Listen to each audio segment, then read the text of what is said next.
The town was wrapped in frost, its narrow cobblestone streets glistening under the pale breath of winter. Smoke curled weakly from crooked chimneys, and the air smelled faintly of wood ash and hunger. Life here was hard, especially for those who had little to begin with.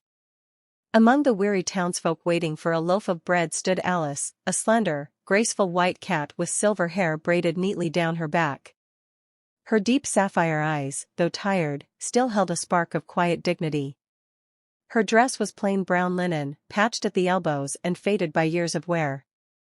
Over it hung a frayed sack apron with pockets nearly torn away, and around her shoulders was a rough woolen scarf, pulled tight against the biting wind. Her paws trembled as she clasped them together for warmth, and her cheeks glowed pink from the sting of the frost.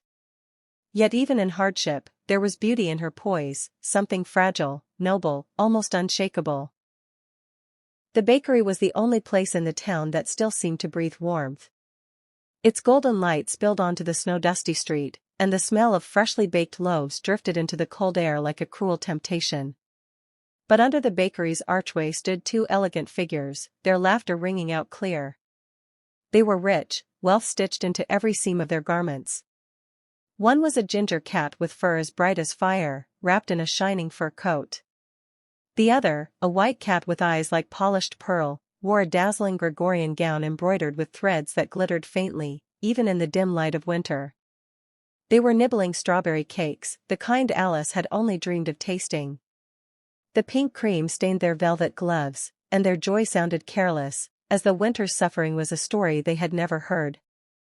Their laughter echoed across the square, mixing with the quiet coughs and shuffling feet of those waiting in line. For the townsfolk, it was a reminder that life was unfair, that warmth and plenty could exist so close, yet remain forever out of reach. Alice lowered her gaze, her braid slipping over her shoulder, and tightened her scarf. She did not envy them, though. She only wished for a loaf of bread, enough to carry her through the night. Her mother was ill at home, the fire nearly dead, and the cupboards bare.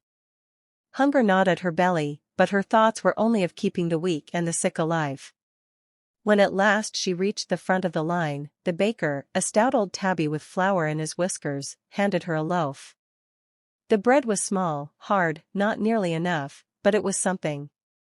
Alice whispered her thanks and cradled it like treasure. Behind her, the laughter of the rich cats rang again. For a moment she paused, looking back.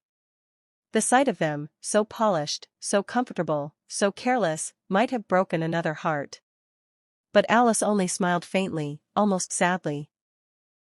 She had no jewels, no cake, no fine fur coat. Yet she had something they might never know, the strength to endure, the